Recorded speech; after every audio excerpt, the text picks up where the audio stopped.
bienvenue à vous, merci d'être venus si nombreux.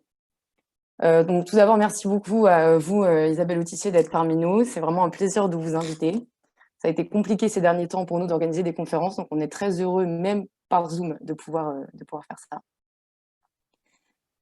Donc pour les participants, bienvenue à vous. Donc le déroulé de la conférence, d'abord Madame Autissier va faire une présentation et on fera une séance de questions-réponses à la fin. Donc pour les questions-réponses, vous avez en bas de votre écran un petit onglet Q&R, donc vous pouvez poser vos questions là-dedans.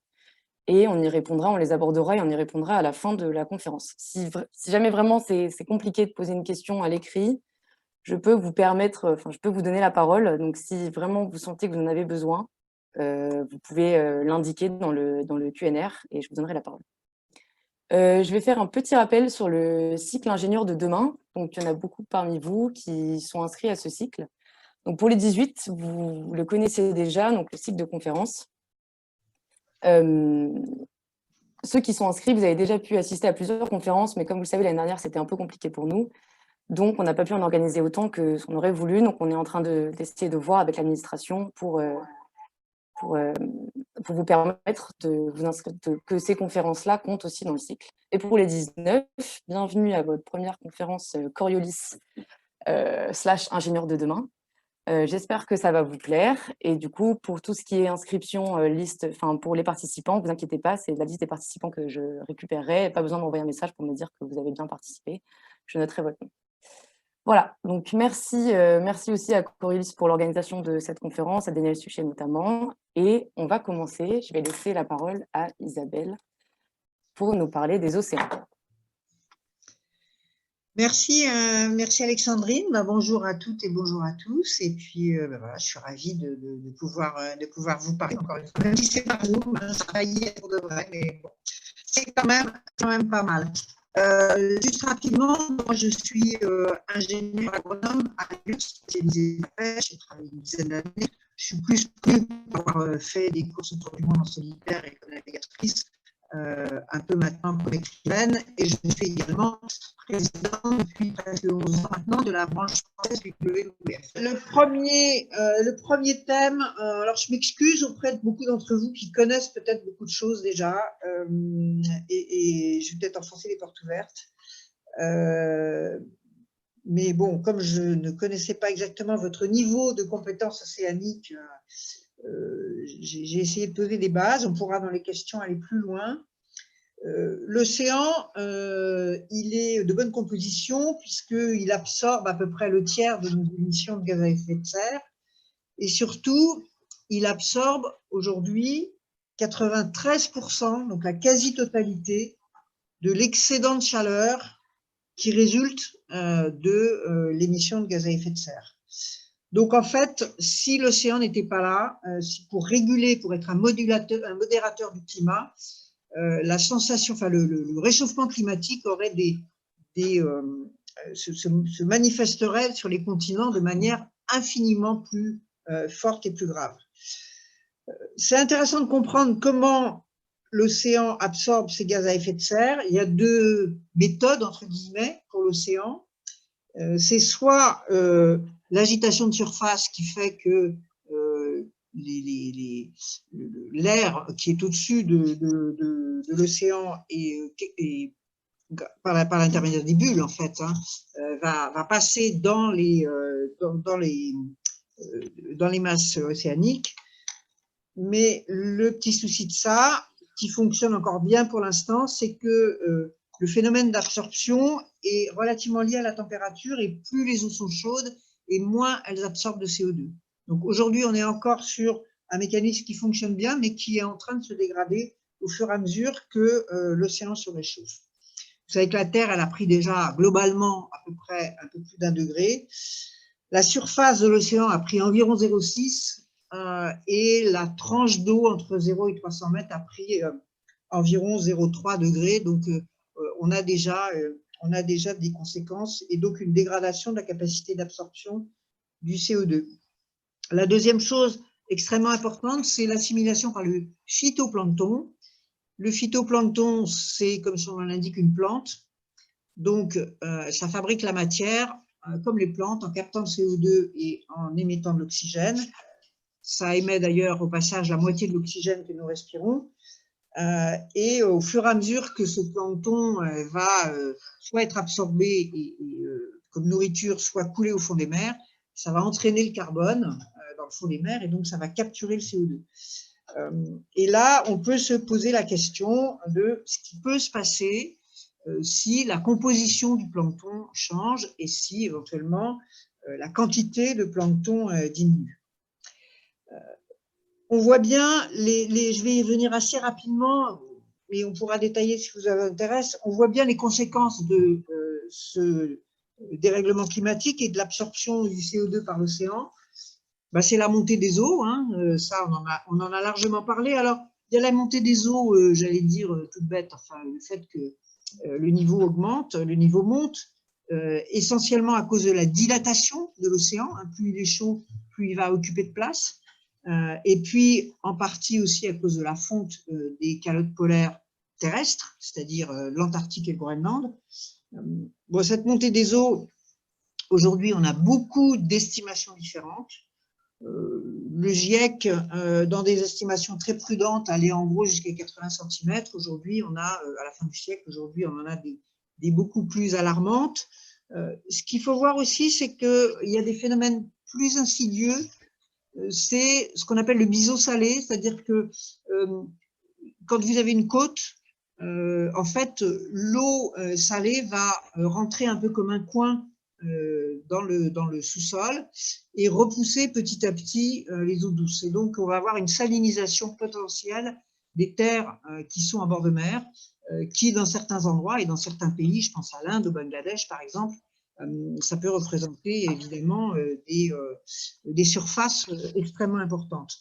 Ça va aussi participer à une très mauvaise évacuation des eaux, et ça, des eaux douces, des eaux de rivière. Ça, on commence à le voir dans un certain nombre d'endroits. Quand on a des grosses crues, les crues s'évacuent moins vite, moins bien, et donc on a aussi des inondations en amont. Donc tout ça, évidemment, sont des conséquences négatives qui vont coûter très cher, qui ont commencé à coûter très cher, qui vont à un moment donné plus être assurables parce que les assureurs vont plus vouloir assurer ce qui est au bord de mer, et puis surtout, et c'est quand même le plus important, qui conduisent à des désastres humains, qui conduisent à des morts, à des destructions et à des réfugiés climatiques. Vous savez que les estimations sont, là aussi, elles sont à prendre avec beaucoup de prudence, mais de l'ordre de plusieurs centaines de millions de réfugiés climatiques simplement dus à ce phénomène-là. Il y a un autre phénomène dont je veux un petit peu parler sur la question climat, c'est ce qui est en train de se passer dans le Grand Nord, où en particulier dans les océans, vous avez dans une bonne partie des océans, et en particulier sur les talus continentaux, des accumulations de méthane sous forme solide. Et ce méthane, à partir du moment qui pour l'instant reste sous forme solide à cause de la pression et de la température, ce méthane est en train petit à petit de se sublimer, c'est-à-dire de passer à l'état de gaz parce que la température augmente. Et évidemment, ça, c'est pas une bonne nouvelle. On le voit de manière terrestre, on le voit sur Terre, avec les pergélisols qui commencent à dégeler, mais on a un phénomène un petit peu similaire en mer. Et évidemment, le méthane, ça a un pouvoir de gaz à effet de serre qui est 23 fois supérieur au CO2. Donc, le relargage par l'océan de quantités extrêmement considérables, puisque aujourd'hui, de ce qu'on connaît, on pense que l'éclatade de gaz, c'est en gros 2 fois la somme pétrole plus gaz plus charbon. Donc, on a quand même des quantités tout à fait extraordinaires. Là, c'est ce qu'on peut appeler familièrement la bombe climatique, mais en tout cas, c'est vrai que c'est un sujet qui est assez préoccupant. Et il y a un thème aussi, alors là, qui peut avoir qui peut parfois être bien, c'est l'importance et l'influence du réchauffement climatique des océans sur la biodiversité. Qu'est-ce qui se passe? Les espèces marines, elles n'ont pas de frontières. Et donc, elles se déplacent et elles vont aller chercher les températures qui leur conviennent. Ça va beaucoup, beaucoup plus vite que sur Terre. Sur Terre, on dit qu'une moyenne, c'est 6 km par décennie. En mer, ça va au moins 10 fois plus vite, voire pour certains éléments du plancton, c'est presque 500 km par décennie. Donc, ça peut modifier de manière considérable les écosystèmes et remettre en cause, remettre en jeu l'ensemble des relations proies-prédateurs, des symbioses, des parasitismes, des espèces envahissantes, des conditions de reproduction. Enfin, ça peut vraiment modifier de manière extrêmement forte l'ensemble de la biodiversité en haute mer. Alors, je disais, pour nous, les hommes, ça peut avoir des conséquences parfois bonnes. Je pense, par exemple, aux Norvégiens qui voient arriver des quantités considérables de certaines espèces de poissons qui avant se limitaient dans les eaux chaudes. Comme par exemple le maquereau, aujourd'hui, vous pêchez les maquereaux au nord de la Norvège. Donc, c'est pas forcément néfaste, mais il y a quand même une inconnue importante. On voit par exemple en Méditerranée la modification des écosystèmes avec l'arrivée de certaines espèces par le canal, par la mer Rouge. Voilà, on a quand même des modifications extrêmement considérables. Modification qui est aussi qui pose question, c'est l'acidification des océans. Ça, je pense que vous le savez aussi. La captation par l'océan du CO2 atmosphérique va l'acidifier. Ça a déjà largement commencé puisque le pH a diminué de 0,1 et qu'il est, à terme du siècle, on envisage que ça aille jusqu'à 0,4 de diminution, ce qui est considérable. Et cette acidité, elle est importante. Pourquoi? Parce qu'une grande majorité des organismes marins ont des coquilles calcaires et que l'acide dissout le calcaire. Donc, on va aussi voir là des recompositions, en particulier sur le plancton, parce que le plancton a souvent un exosquelette, un squelette externe, donc va être certainement très impacté. Là, les conséquences, certaines espèces peut-être vont disparaître, d'autres vont se mettre à proliférer, d'autres… voilà, donc il y a aussi là des grosses incertitudes qui sont liées à l'acidification de l'océan. Et puis le dernier élément important, c'est la désoxygénation, c'est-à-dire que l'océan étant plus chaud, il a tendance à se stratifier de manière plus importante, on a moins de mélange des couches d'eau, et le fait que ces couches ne se mélangent plus, ça fait que les couches profondes n'arrivent plus à récupérer des couches de surface qui sont bien oxygénées, et donc on a une désoxygénation des fonds, et évidemment la désoxygénation n'est pas favorable aux organismes vivants qui, à part quelques bactéries, sont quand même pratiquement toutes consommatrices d'oxygène. Donc ça, bon, ça c'est une grosse problématique sur les océans. Je dirais que c'est la plus lourde et que ça va conduire à différentes choses qu'on commence à voir, qui sont des modifications du régime des vents, avec sans doute plus de tempêtes, plus de cyclones, des modifications du régime des eaux avec des courants marins qui vont être modifiés et des modifications du régime de la pluviométrie qui vont évidemment se ressentir ensuite à terre. Bon, là, je ne vais pas m'étendre sur les solutions. Je crois que voilà, la décarbonation de l'économie, ça pourrait faire le sujet de plusieurs conférences, et vous en avez peut-être eu d'ailleurs sur ce sujet.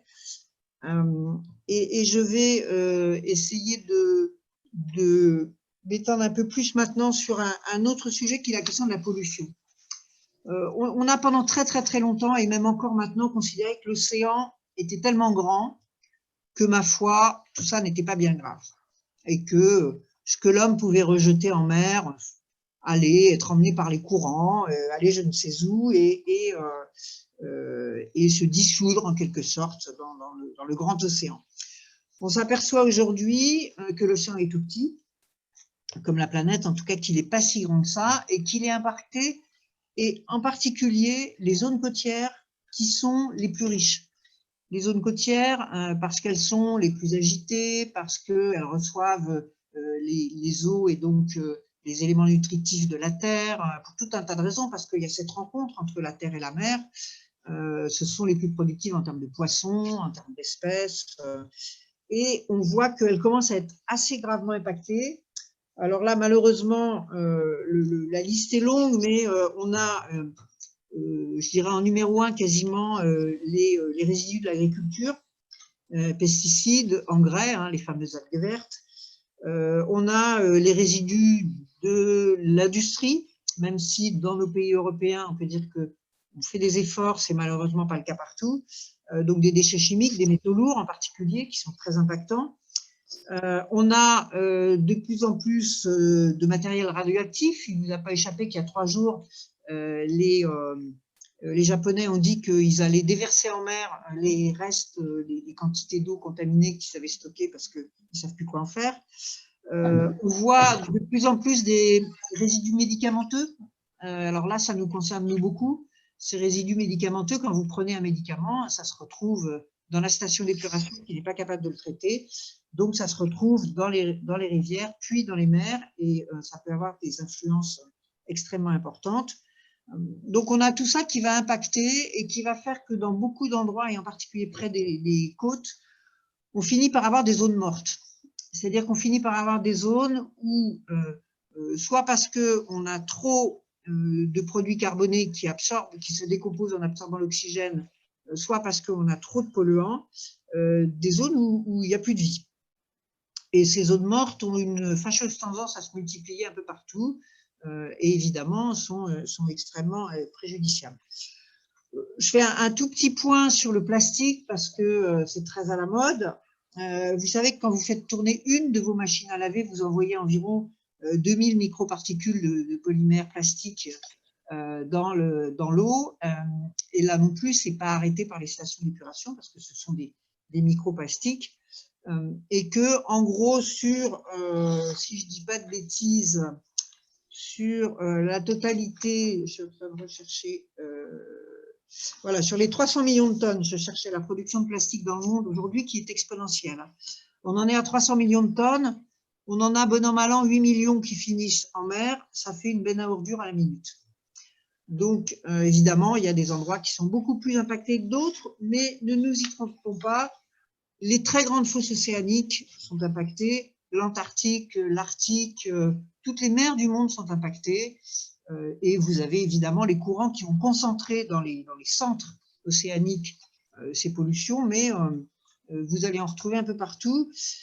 Et ces pollutions plastiques sont problématiques surtout parce que, bon, quand on a des gros morceaux, des sacs en plastique, évidemment, ça a un effet délétère sur la faune, en particulier sur les oiseaux et sur les mammifères marins.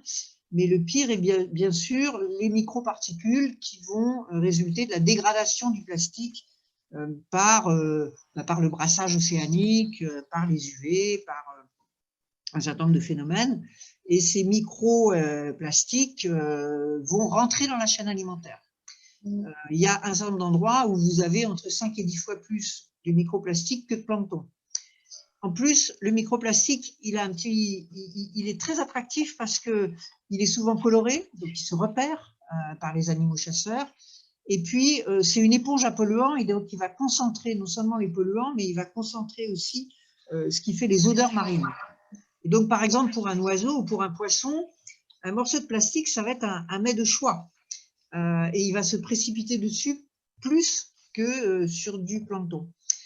Donc, on voit le plastique qui repart dans la chaîne alimentaire et qui finit évidemment par impacter gravement les organismes qui sont au sommet de la chaîne alimentaire, donc les mammifères marins et Homo sapiens, qui adore manger des produits de la mer et qui donc se nourrit aussi en partie de ces plastiques, ce qui n'est pas génial pour la santé. Bon là, je crois que on connaît beaucoup des solutions sur ces sujets-là. Et la seule vraie solution, évidemment, c'est d'arrêter d'en utiliser en se méfiant des fausses solutions et des bioplastiques qui n'en sont pas. Enfin bon, on pourrait s'étendre largement sur ce sujet-là. Je pense que quand on vous propose, par exemple, des plastiques dits biodégradables, faites l'expérience, je l'ai faite, mettez-la dans votre compost, 2 ans après, votre plastique biodégradable, il ne s'est pas dégradé du tout. En fait, c'est biodégradable à haute température, à haute pression. Donc, c'est bien quand c'est récupéré, trié, recyclé comme ça, mais vous ne pouvez pas mettre ça vous ne mettrez pas ça dans votre compost, quoi. Et encore moins dans la mer. Donc, méfiance, certains bioplastiques qui sont réellement des bioplastiques peuvent présenter peuvent être des solutions, mais il faut quand même aller voir un peu plus dans les détails. Je vais maintenant parler un peu plus d'un grand sujet qui est la biodiversité. Parce que la biodiversité en mer, en gros, sur la planète, on connaît plus ou moins 8 millions d'espèces. Mais finalement, en mer, on en connaît très peu. On en connaît aujourd'hui à peu près 250 000 et on en découvre tous les jours. On en découvre, j'avais noté par exemple que par an, on découvre 100 poissons nouveaux et 400 crustacés nouveaux. Alors, ce n'est pas forcément des grosses bêtes, bien sûr, mais au fur et à mesure qu'on va dans les grands fonds, par exemple, il y a moins de gens qui soient allés dans les grands fonds que dans les stations spatiales, on en découvre. Et pour vous dire si la fourchette est importante, les spécialistes de la question hésitent entre 2 et 10 millions d'organismes vivants. Vous voyez que la fourchette est extrêmement large, mais en tout cas, ça indique bien qu'on a là, en quelque sorte, une ressource, si tant est qu'il faille la traiter comme une ressource, mais en tout cas, une biodiversité et une vie absolument considérable, et sur laquelle, peut-être, dans certains cas, les hommes pourraient s'appuyer pour un certain nombre de choses, pour régler un certain nombre de leurs problèmes, pas seulement pour ce qui est de les manger, mais je pense à tout un domaine qui est en pleine activité, c'est tout ce qui est la pharmacopée, tout ce qui est de l'ordre du biomimétisme, tout ce qui est de l'ordre du génie génétique, où là, on a, je pense, des ouvertures absolument colossales pour aller explorer, pour aller comprendre. Et on a déjà commencé, hein, on a quelques médicaments, par exemple l'AZT, le célèbre AZT, ben, ça vient d'une petite éponge japonaise. On a déjà des médicaments qui sont issus d'un certain nombre des peaux artificielles, par exemple, ou des choses comme ça. Donc, on a déjà commencé, on continue. Et là, le champ, j'allais dire, de recherche est absolument colossal. Je crois que c'est même, on ne sait même plus où donner de la tête, quoi. Je reviendrai là-dessus un petit peu quand je parlerai de la haute mer, parce que c'est assez intéressant de savoir qu'aujourd'hui, en ce qui concerne les molécules, il y a une entreprise dans le monde qui dépose 60% des brevets issus des molécules marines. Donc, ça montre quand même qu'il faudrait peut-être commencer à s'inquiéter un peu de la question et s'en occuper et savoir qui a le droit d'aller en mer, qui a le droit d'y faire quoi et qui a le droit d'aller y récupérer quoi. Donc on a ce potentiel extraordinaire, on a cette vie marine extrêmement complexe, cette espèce de capital naturel, si on peut employer ce terme-là, qui malheureusement est en train de se dégrader à grande vitesse. Vous avez entendu l'année dernière le rapport de l'IPBES, hein, le pendant du GIEC pour la biodiversité. Globalement, eux, ils disent 1 million d'espèces à risque sur les 8 qu'on connaît, et ça touche bien sûr les espèces marines, puisque, d'après leurs estimations, sont menacées d'extinction 30% des raies et des requins, 27% des crustacés, 7% des poissons osseux. Donc là, on parle d'extinction. Et quand on s'intéresse à la diminution des populations, là, je vais vous renvoyer aux chiffres du WWF, puisque tous les 2 ans, depuis 40 ans, nous mesurons les vertébrés sauvages, et qu'en ce qui concerne les vertébrés marins, en 40 ans, on en est à moins 40% en termes de population, hein, pas en termes d'espèces. Mais moins 40%, c'est quand même extrêmement alarmant.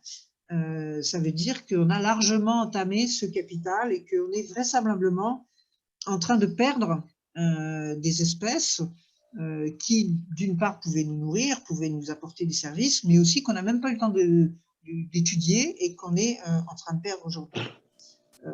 On voit que ce phénomène est déjà largement à l'œuvre, et le souci numéro 1, c'est la perte des milieux. Pourquoi on perd les espèces?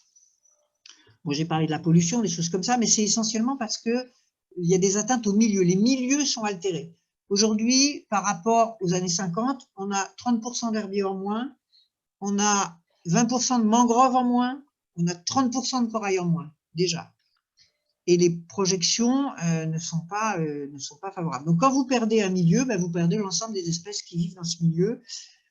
Et quand on regarde, quand on essaye de faire un petit calcul économique, ça a été fait dans certains cas, on voit que investir pour protéger 1 km² de récifs coralliens ou de mangroves, ça coûte à peu près 1 000 $ par an. Alors que la valeur économique de la mangrove, c'est aux alentours de 500 000 €, et c'est à peu près pareil pour le récif corallien. Quand on voit la valeur économique, c'est-à-dire les services économiques que rendent ces milieux et que rendent par exemple le corail ou la mangrove en termes économiques aux humains. Donc on voit que l'investissement dans ce cas-là peut largement valoir le coup. Alors les solutions dans ces cas-là, on les connaît. Bien sûr, bon, je ne vais pas revenir sur la question des pollutions. Mais ce qu'il faut comprendre, c'est qu'il est impératif d'offrir à la vie océanique des zones de résilience. La vie océanique, elle est impactée par le climat, par la pollution, par les milieux qui sont perturbés, elle est impactée par un peu tout. Donc, il faut essayer de proposer, de trouver sur l'océan des zones riches, variées, un peu partout, qui permettent à l'océan d'échapper à un certain nombre de ces menaces. Et ça s'appelle des aires marines protégées. Une aire marine protégée, il y a beaucoup de choses différentes. Il y en a qui sont totalement protégées, ça s'appelle des réserves, donc on n'a pas le droit d'y aller, on n'a pas le droit d'y pêcher, etc. Il y en a qui sont beaucoup plus ouvertes, c'est par exemple des parcs marins où vous pouvez y aller, vous pouvez faire un certain nombre d'activités, vous pouvez pêcher, mais avec des règles de protection. Et quand on regarde, aujourd'hui, on a finalement relativement peu de pourcentage de l'océan qui est sous statut de protection. On en a encore moins qui est bien respecté, parce que ce n'est pas le tout de prendre une carte et de dessiner une zone. Après, il faut quand même aller vérifier que vous n'avez pas des pêcheurs pirates, que vous n'avez pas des déversements, que ça se passe bien. On considère aujourd'hui qu'il y a moins de 1% de l'océan qui est réellement protégé, correctement. Donc, c'est très peu. Et on est très ambitieux, puisque les chiffres qui circulent pour la prochaine conférence qui aura lieu en Chine, donc qui a été repoussée, la COP15 sur la biodiversité, c'est d'avoir 30% d'espaces protégés, 30% de l'océan, et dans ces 30%, d'en avoir 30 autres pourcents, c'est-à-dire 10% au total, qui soient sous haute protection. C'est l'objectif que s'est fixé la France. Donc c'est un objectif évidemment extrêmement ambitieux. Et en même temps, de l'expérience qu'on a quand une aire marine est vraiment bien protégée, c'est extraordinaire. Au bout de 4-5 ans, on voit revenir la biodiversité, on voit la taille des poissons qui augmente, on voit la biomasse qui est multipliée par plus de 2, donc ça marche. Et on voit qu'autour de la zone protégée, on pêche plus, voilà, parce qu'évidemment, la faune et la flore marine n'ont pas de barrière et vont aller en quelque sorte réinfluencer le reste de l'océan. Donc voilà, on a un outil, on sait le faire quand on veut le faire, et je pense que la solution d'aire marine protégée, pour peut-être pas régler, mais en tout cas atténuer la perte de la biodiversité, c'est une voie extrêmement importante. Je vais à ce propos-là, donc vous parler un petit peu de cette fameuse conférence de l'ONU sur la haute mer, dont on ne parle pas assez à mon goût, parce qu'elle a quand même une influence, elle s'adresse à quelque chose d'extrêmement important. Vous savez que la haute mer, c'est ce qu'il y a au-delà des 200 000 des côtes. Jusqu'à 12 000 des côtes, c'est dans votre pays, c'est l'espace, donc ça appartient au pays. Entre 12 et 200 000 des côtes, c'est ce qu'on appelle la zone économique exclusive, c'est-à-dire que les pays riverains vont gérer la pêche, vont gérer le passage des navires, vont gérer un certain nombre de choses. Et au-delà, pour l'instant, il n'y a rien. Et ça représente quand même plus de la moitié de la planète, de au-delà, quand on regarde en surface, puisque l'essentiel de notre planète est quand même fait d'océans. Et donc, il y avait pour l'instant rien, ou disons pas grand-chose, parce que bon, il y a quelques réglementations sur la sauvegarde de la vie humaine, par exemple, sur un certain nombre de choses, mais voilà, on est en train, depuis 2 ans, de discuter à l'ONU d'un statut pour la haute mer. Et c'est une discussion extraordinairement importante, à la fois parce que ça peut permettre justement de définir comment est-ce qu'on veut gérer la biodiversité en haute mer. Donc cette discussion, en fait, elle s'adresse à la haute mer et finalement à tout ce qui se passe entre le fond et la surface. Donc tout ce volume océanique dans lequel il y a la vie. Donc elle peut permettre de définir des méthodes justement de gestion de la biodiversité, des méthodes de sauvegarde, des méthodes de… pour l'instant, on ne peut pas créer des aires marines protégées en haute mer puisqu'il n'y a pas de gouvernance, donc ça devrait permettre de le faire. Ça devrait permettre aussi de discuter, ce que je vous dis tout à l'heure, de qui a le droit de faire quoi en haute mer. Qui a le droit d'aller récupérer quelles protéines? Est-ce qu'on peut aller exploiter un certain nombre de choses? Quelles études il faut faire avant?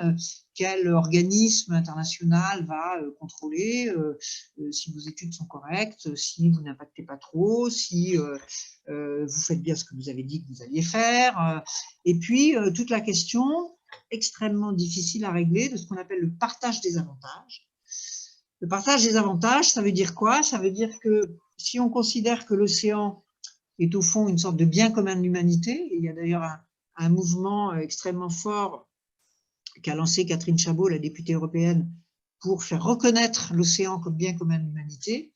Si c'est un bien commun de l'humanité, alors les bienfaits de l'océan doivent pouvoir être partagés par l'humanité tout entière. Et donc, on ne peut pas, même si ce sont des entreprises privées, et pourquoi pas, qui vont aller faire de la recherche, qui vont aller breveter, qui vont aller faire un travail en haute mer, ben comment est-ce qu'on s'organise pour que tout le monde en bénéficie? Comment est-ce que une partie, par exemple, des avantages qui découlent de ces recherches, de ces brevets, peut servir à la protection de l'océan, peut servir à des échanges internationaux au point de vue scientifique, puisque on sait qu'on ne connaît pas grand-chose au niveau scientifique. Donc voilà, donc toutes ces questions-là sont en ce moment en discussion à l'ONU et je vous invite à aller regarder un petit peu l'état des discussions parce que on est quand même sur des sujets qui sont extrêmement importants. Je vois que ça va, le son c'est à peu près… C'est très bien. Très bien. Je pense même qu'on peut essayer de remettre la caméra peut-être. Essayons de remettre la caméra. Voilà, je vous fais un petit coucou donc. Parfait.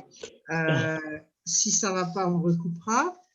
Je voulais aussi évoquer un sujet qui évidemment m'est cher puisque je suis ingénieur à l'émeute, c'est la question de la pêche. Évidemment, la pêche, donc je l'ai dit, c'est la source de protéines de 2 milliards d'êtres humains. Le poisson, c'est très bon pour la santé, tout ce qu'on veut.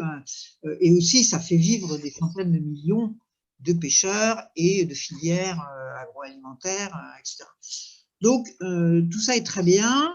Malheureusement, on a été assez mauvais sur la gestion de la pêche. Au fond, on a un peu considéré, on a oublié que c'était une chasse. Or, la pêche est une chasse et qui s'appuie sur le vivant, sur un vivant qu'on ne contrôle pas a priori. Si vous avez un stock de poissons que, entre guillemets, la nature vous fournit, vous allez pouvoir en pêcher beaucoup. S'il y a moins de poissons, vous allez moins en pêcher. Mais, parce que je ne parle pas évidemment ici de l'aquaculture, quand on s'adresse à la pêche en mer, qui est quand même le moyen le plus intelligent de se procurer du poisson, parce que, j'allais dire, la nature fait le boulot pour nous.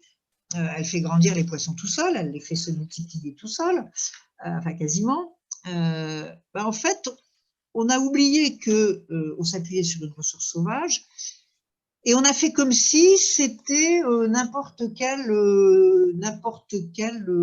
objet issu d'une usine, je ne sais pas moi, une usine de chaussettes. Si vous voulez le double de chaussettes, vous mettez le double de machines, le double de coton et vous fabriquez le double de chaussettes, il n'y a pas de problème.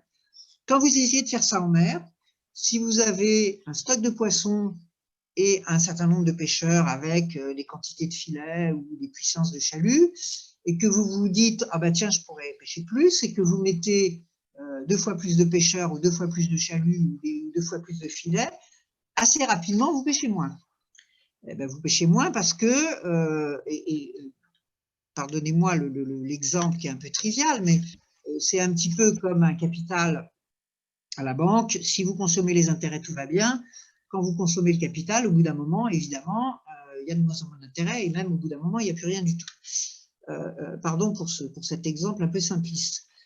Mais évidemment, on a retrouvé ça depuis très longtemps d'ailleurs.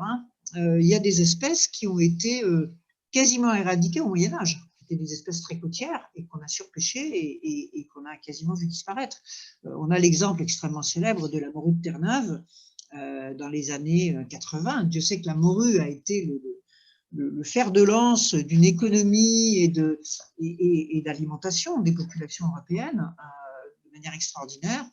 Et on a tellement pêché la morue que la morue n'a pas disparu, mais elle est devenue économiquement totalement inintéressante parce qu'au fond, au bout d'un moment, ce qui se passe, c'est que vous commencez à avoir un coût d'exploitation extrêmement élevé par rapport aux quantités de poissons que vous ramenez. Vous essayez d'augmenter le prix, mais ça a des limites. Et donc, au bout d'un moment, l'exploitation n'est plus viable et vous désarmez les bateaux et vous mettez les pêcheurs au chômage.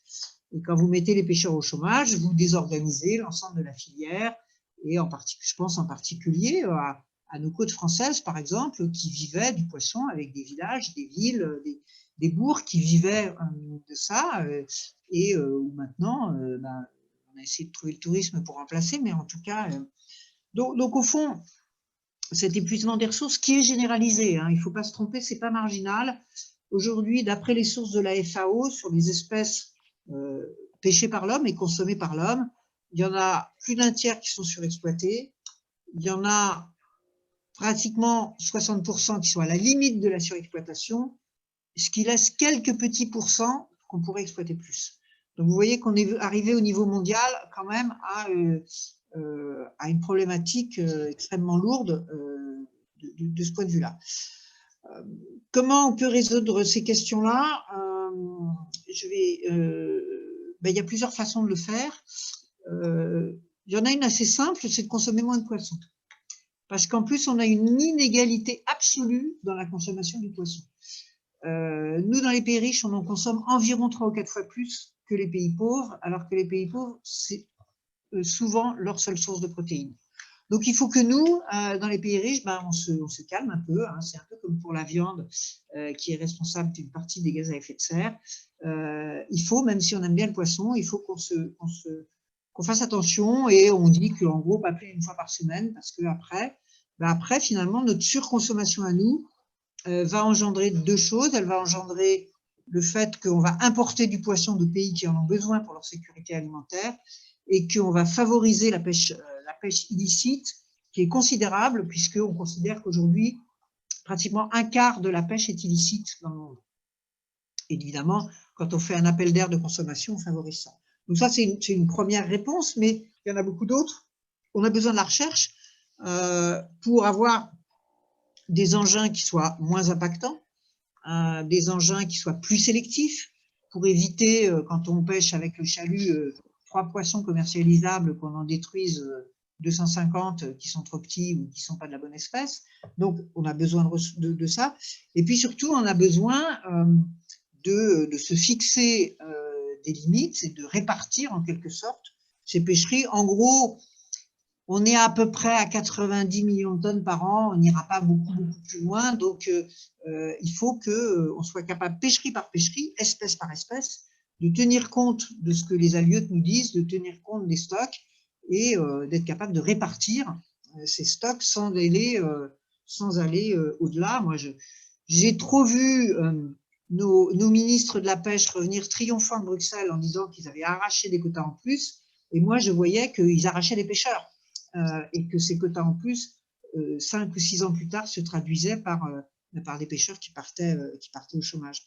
Donc je pense qu'il faut d'urgence réfléchir à ces questions-là et à un niveau mondial, mais aussi à un niveau local et bien sûr pour nous à un niveau européen, puisque la politique commune des pêches pour nous et d'une influence considérable. Voilà, j'ai déjà parlé 3 quarts d'heure, c'est déjà très long.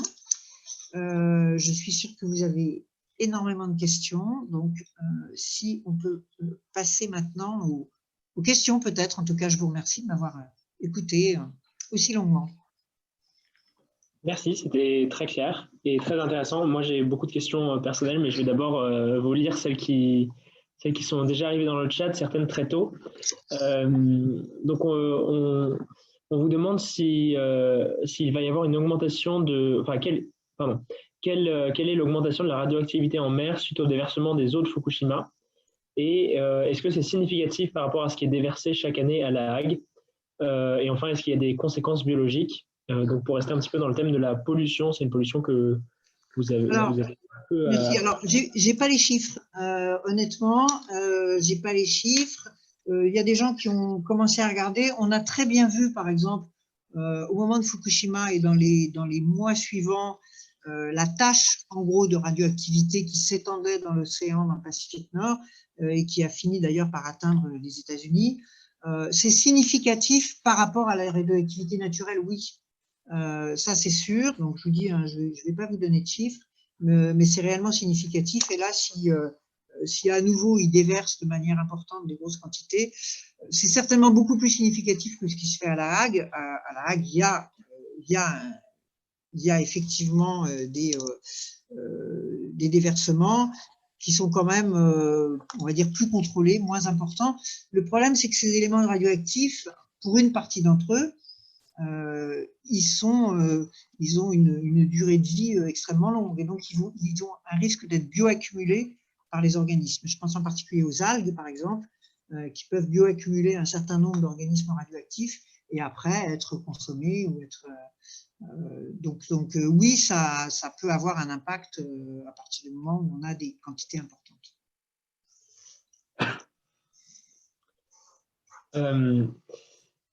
Très bien, merci. Du coup, les autres questions, alors il y a beaucoup de questions par rapport à la pêche. Il y a des questions qui vous demandent si on devrait supprimer les subventions étatiques au secteur de la pêche. Quelles sont les perspectives qu'on peut envisager pour la politique européenne de la pêche?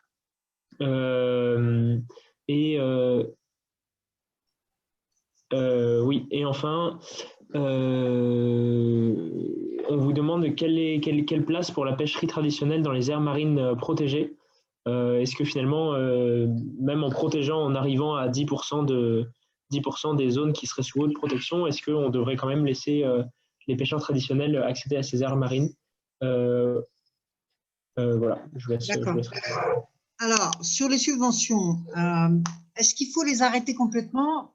Je ne pense pas qu'il faille les arrêter complètement. Par contre, il faut sûrement changer totalement leur objet.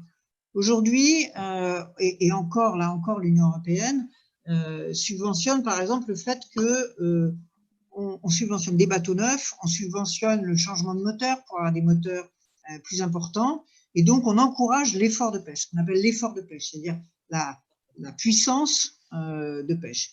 Et ça, c'est pas une bonne chose. Vous savez aussi que, par exemple, alors, on n'est pas sur la pêche, on est plus sur la chasse, mais la chasse à la baleine ne survit dans 3 pays, donc l'Islande, le Japon et la Norvège, que parce qu'elle est extraordinairement subventionnée.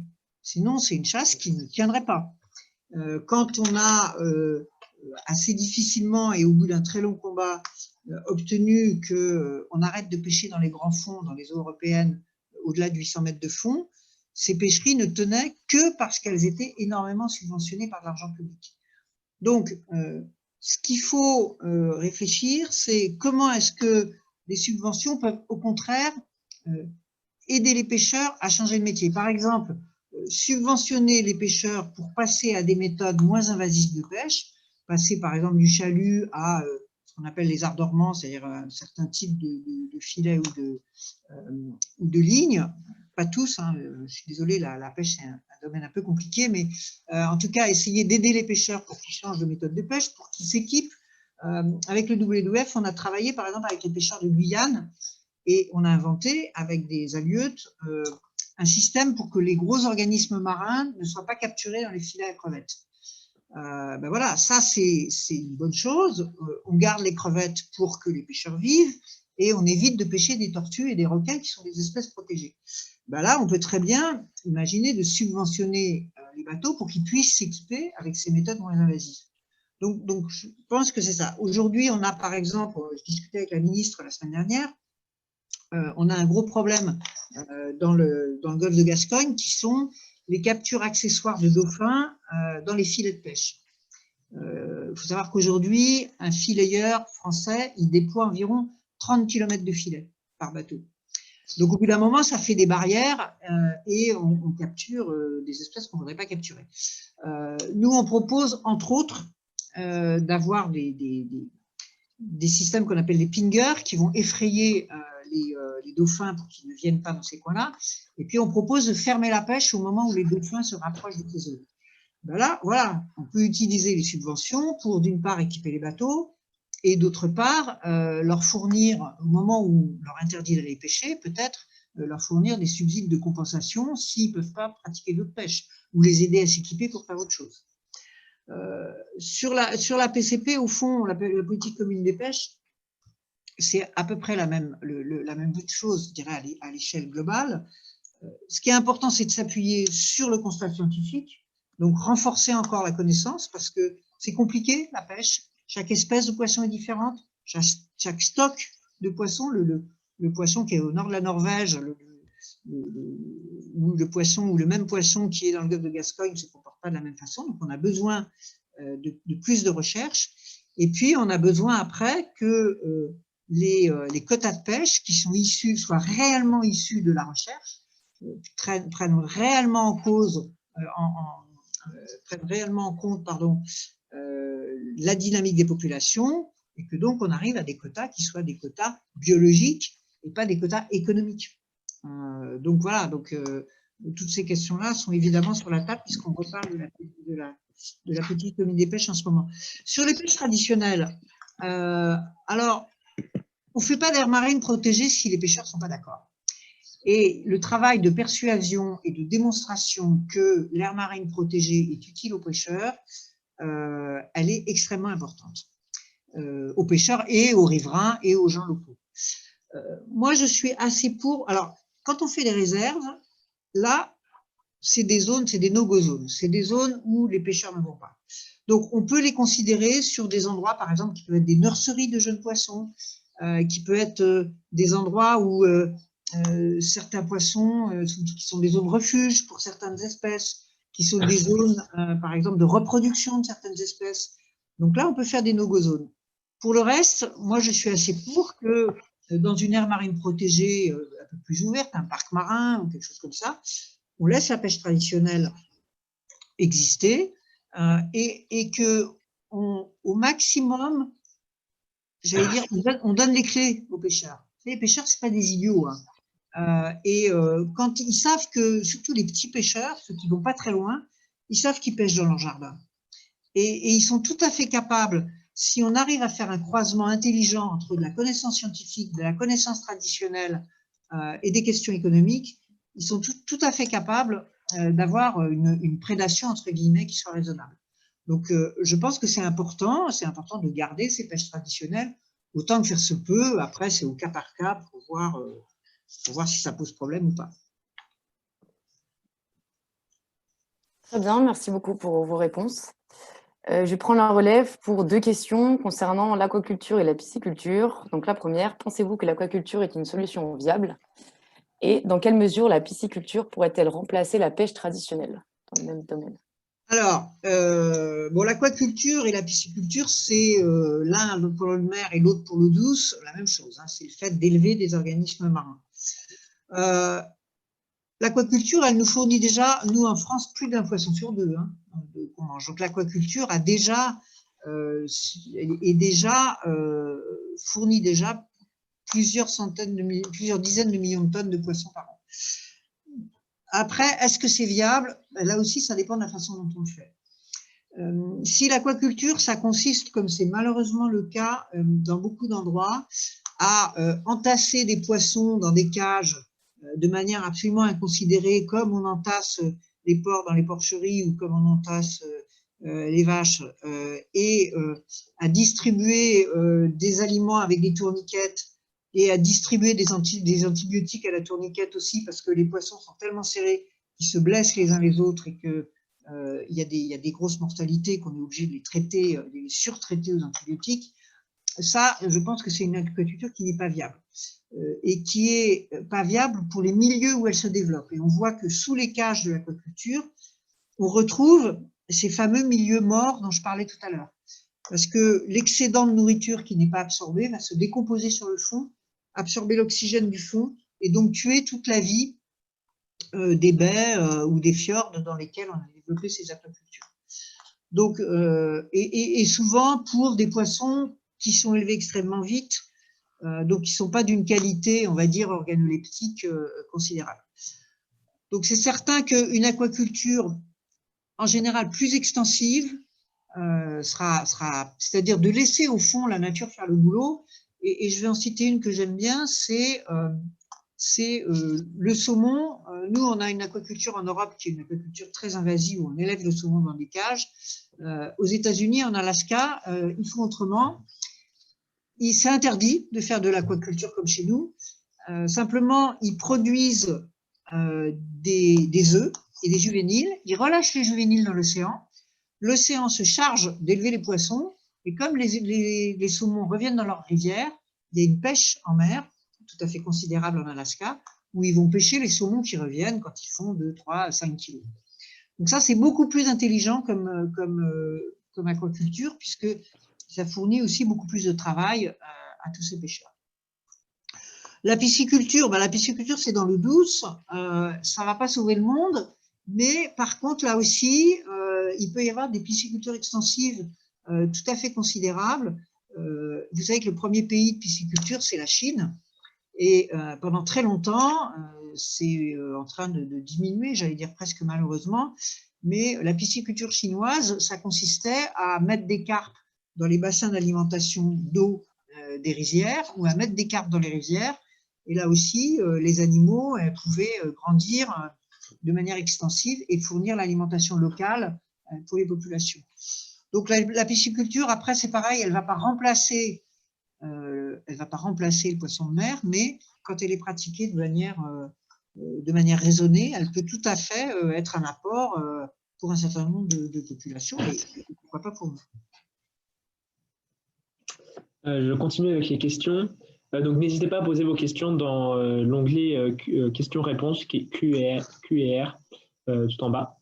Ensuite on l'écrit. Donc une dernière, et que ce soit sur la pêche ou sur un autre des sujets qui a été abordé pendant la conférence, bien que tout soit très intriqué. Donc il y a une question sur est-ce qu'on est capable d'évaluer aujourd'hui la part de la surpêche et la part du changement climatique dans la diminution de la population des espèces marines? Alors, non, parce que il faudrait voir ça espèce par espèce. D'abord parce que les animaux sont plus ou moins sujets à la surpêche et plus ou moins sujets au dérèglement climatique. Une espèce qui vit dans les grands fonds, elle est pour l'instant pas très impactée par le dérèglement climatique, mais elle peut être très impactée par la surpêche. Je vais prendre un exemple. Les espèces comme les grenadiers, qui sont des espèces de très grands fonds qui vivent plutôt entre 500 et 800 mètres de fond, sont pour l'instant peu sujets au dérèglement climatique, mais ont été dévastés par la surpêche et par le chalutage de fond qu'on a quand même un peu réussi à limiter. Au contraire, les espèces qui peuvent vivre en surface, comme par exemple les sardines, la modification de la température de l'eau a une influence considérable sur les bancs de sardines, sur la reproduction des sardines. Et il y a des espèces pour qui, par exemple, je parlais tout à l'heure de la Norvège, que je connais un peu, c'est assez intéressant de voir que une espèce comme la morue, qui est plutôt bien gérée en Norvège par la pêche, les Norvégiens sont assez draconiens sur la question, petit à petit, elle remonte le long de la côte parce qu'elle va chercher la fraîcheur et elle va chercher la nourriture, et puis elle a tendance à essayer aussi de descendre un peu vers le large, d'aller un peu vers le large pour retrouver des températures qui lui conviennent mieux. Mais à un moment donné, ce stock-là de morue va se heurter aux grandes profondeurs. Quand vous vous éloignez de la côte, vous avez ce qu'on appelle le plateau continental, qui est à quelques centaines de mètres, Et puis tout d'un coup, ça bascule, il y a le talus, puis après, vous avez des profondeurs de plusieurs milliers de mètres. Or, la morue, elle ne peut pas vivre à très grande profondeur. Donc, elle va, avec le dérèglement climatique, elle va avoir un problème. Pour l'instant, ça va encore. Pour l'instant, elle gagne au nord. Mais à un moment donné, on aura un problème de stock parce qu'elle ne pourra pas continuer à aller au nord. Et donc, ou elle arrivera à s'adapter, ou elle changera d'alimentation, ou alors les stocks diminueront. Parce qu'il faut quand même penser qu'un certain nombre d'espèces vont réussir à réagir. La difficulté du dérèglement climatique, c'est que ça va très vite. Que donc, il y a beaucoup d'espèces qui n'arriveront pas, qui n'auront pas le temps de réagir. Mais il y en a quand même un certain nombre qui réagissent, donc qui se déplacent, qui changent d'alimentation, qui changent de zone de reproduction et qui finalement voilà, vont peut-être quand même réussir à s'en tirer. Et à propos des zones mortes dont vous avez parlé, qui se multiplient dans les océans, est-ce que ces zones mortes, donc on a compris que l'océan était très résilient et que quand on protégeait une aire, la biodiversité faisait que ça pouvait repartir très vite. Est-ce que ces zones mortes s'étendent ou est-ce que finalement elles restent vraiment statiques? Alors, globalement, au niveau mondial, on considère qu'elles doublent tous les 10 ans, mais parce qu'il y en a des nouvelles qui se créent. Le problème, c'est qu'en général, quand une zone est morte, là, pour le coup, ça va être très compliqué de remettre de la vie. Parce qu'il n'y a plus d'oxygène, vous avez ce qu'on appelle des boues anoxiques, hein, c'est-à-dire des espèces de… ce qu'on voit, je parlais de l'aquaculture, on voit ça très bien sous les espaces d'aquaculture. Vous avez 2, 3, 4, 5 mètres d'une boue noire et morte, dans laquelle il n'y a plus rien. Et ça, voilà, la vie, elle ne reviendra pas là-dedans. Il faudrait pouvoir aller l'évacuer, mais je ne sais pas comment on pourrait faire pour l'évacuer, donc ça coûterait très cher. Donc il y a un certain nombre de zones, malheureusement, qui aujourd'hui, voilà, c'est fini, quoi, hein, il n'y aura plus jamais rien. Dans certains endroits, il y a des zones qui se forment et qui se déforment, si j'ose dire, avec les courants. Donc ça peut éventuellement finir par pas se diluer, mais en tout cas se résorber petit à petit un peu avec les courants. On déverse à un endroit, ça fait une zone morte, et puis le courant va quand même réussir à entraîner un petit peu des éléments et peut-être que ça pourra revenir. Mais globalement, les zones mortes, non, elles sont mortes définitivement. D'accord. Il y a une question sur le transport maritime. Quel est pour vous son avenir dans cet océan qui justement est en mutation et… Alors, le transport maritime, c'est pas mal pour les gaz à effet de serre, hein. À la tonne transportée, c'est quand même super bien. Le problème, c'est qu'aujourd'hui, je vous disais en entrée, 90% de ce que vous avez dans cette pièce a pris le bateau. Donc, ça veut dire qu'on a quand même un déséquilibre entre les lieux de production et les lieux de consommation qui font qu'on a un transport maritime extrêmement important et qu'il y a plusieurs problèmes avec le transport. Bon, c'est quand même des gaz à effet de serre.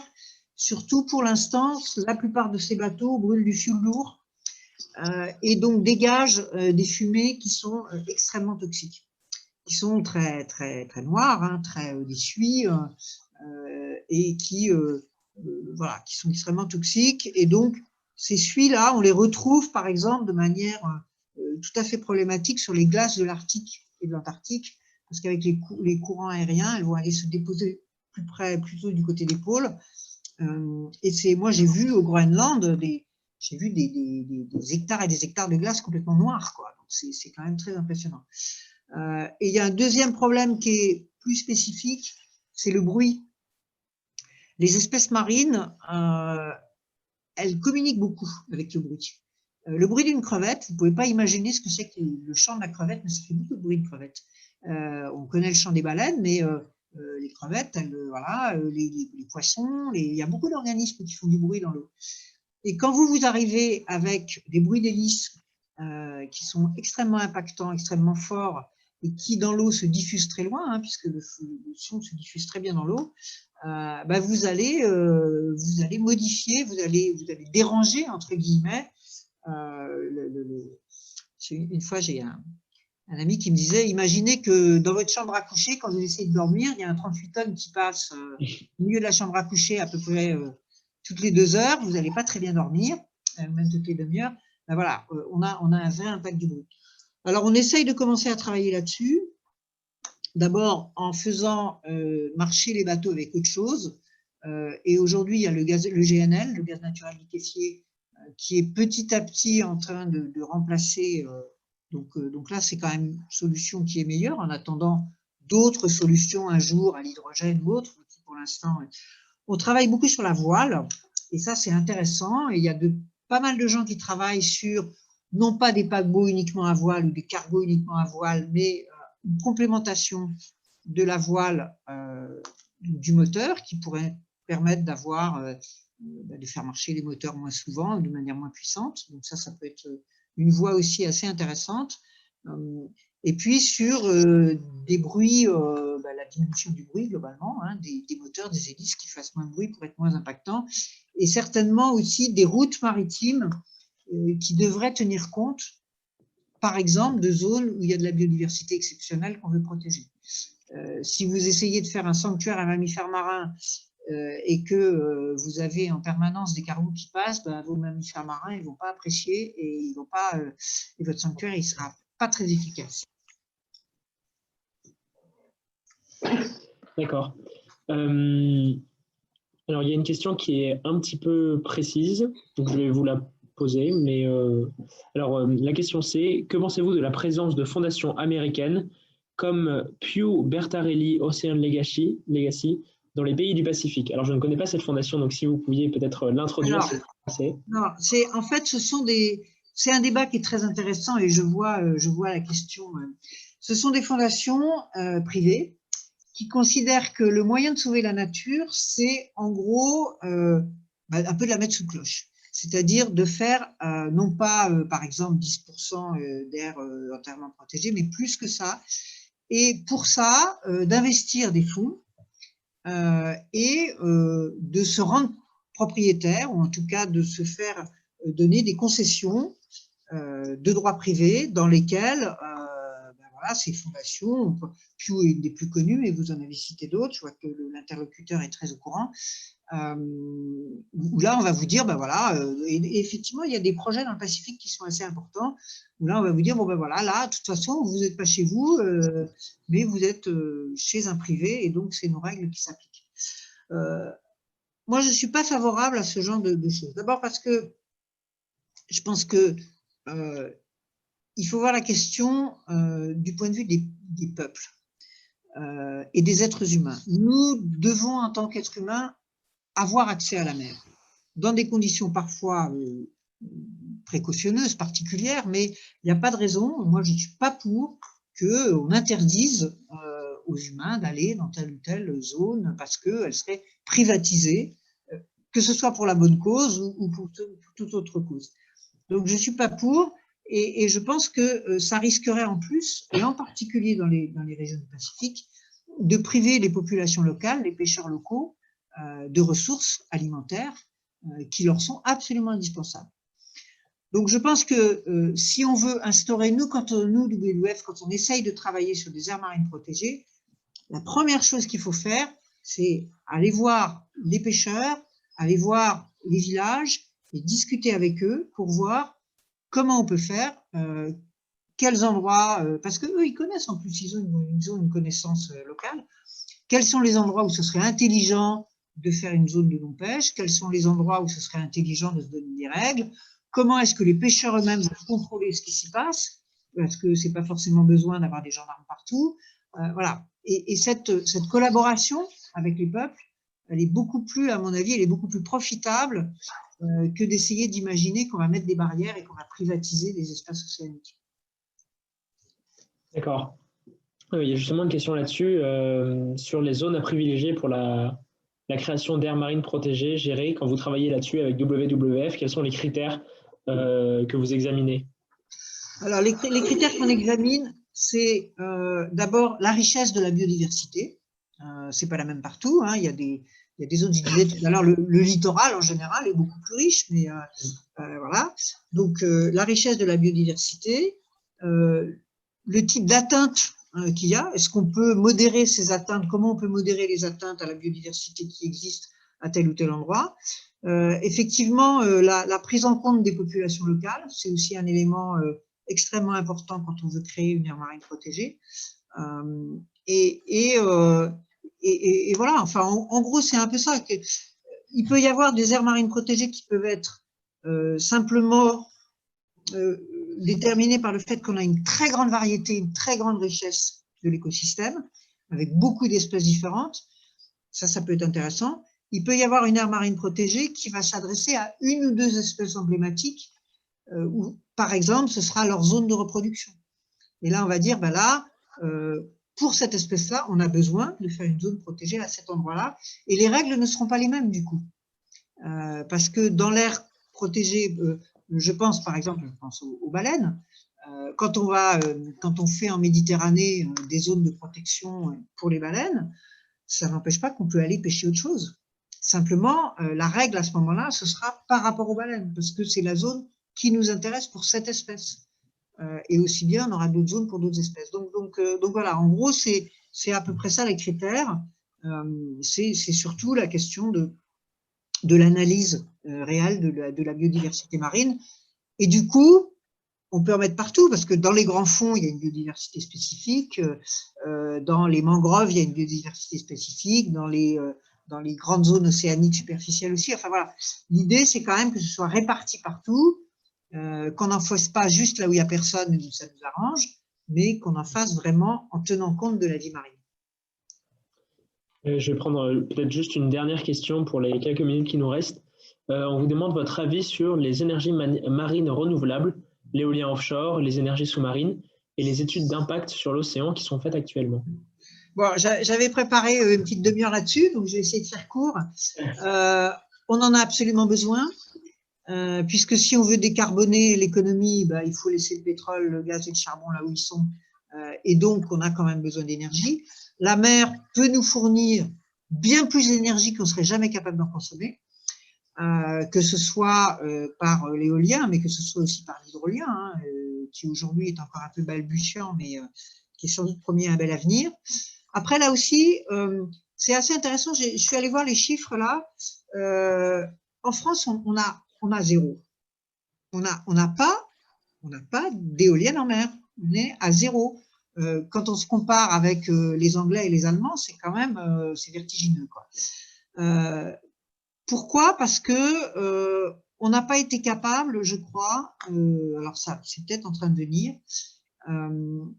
de vraiment là aussi discuter et mettre les choses sur la table.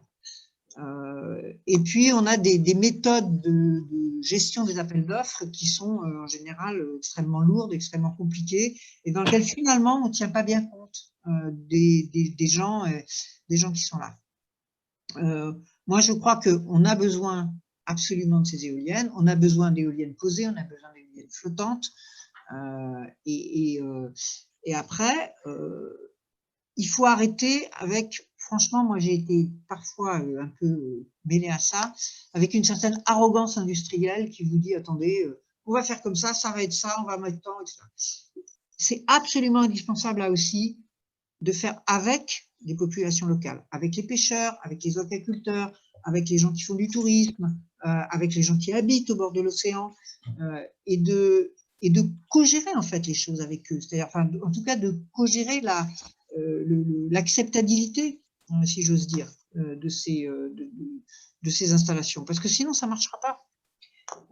Et on voit aujourd'hui une levée de boucliers contre un certain nombre, que ce soit d'ailleurs à terre ou en mer, contre pas mal de projets éoliens, qui souvent reposent sur le fait que les gens ne se sont pas appropriés ces choses-là. Ça ne vous gêne plus qu'il y ait un poteau télégraphique ou téléphonique devant chez vous. Ça ne vous gêne plus qu'il y ait un phare. Mais ça vous gêne qu'il y ait une éolienne. Pourquoi? Alors, il y a des fois des bonnes raisons. Ça peut être un paysage exceptionnel, ça peut être une espèce qui va être profondément dérangée, ça peut être que à certains endroits, ça peut gêner la pêche. Donc, il faut en discuter et il faut absolument trouver un consensus. Et c'est ce qu'on n'arrive pas à trouver en France. Et c'est la raison majeure pour laquelle on n'arrive pas à déployer ces énergies, alors que elles nous sont réellement indispensables. Et en plus, la France a un gisement potentiel énorme de ces énergies marines. Donc là aussi, pas pour les mêmes raisons, mais on gaspille une richesse qu'on a devant chez nous. Voilà, bah écoutez… Merci beaucoup. On va du coup 19h45 passer, donc on va s'arrêter là. On a cependant une dernière question qui est revenue plusieurs fois. Quel est votre pronostic pour le Vendée Globe? Oh là là, alors il y a 6 filles, donc il y aura 3 filles qui vont gagner. Enfin, il y aura la première, le trio, ce sera des filles. Parfait. Je pense que ça satisfait tout le monde. Et merci beaucoup encore pour votre intervention. C'était très clair. Il y a quelques questions qu'on n'a pas pu prendre, mais bon, voilà, on est un peu pris de court. C'est normal. Enfin, voilà. Je vous invite à continuer à vous intéresser à ça parce que franchement, je ne sais pas pourquoi on n'est pas un pays plus océanique parce qu'on a quand même toutes les bonnes raisons d'être. Voilà, merci à tous. Bonne fin de soirée. Pour ceux que ça intéresse, la conférence enregistrée sera mise sur la chaîne YouTube du DDX si vous voulez revoir des passages. Merci encore, Isabelle Autissier, pour votre intervention. Et à très bientôt. Bonne continuation. Merci. Bonne soirée.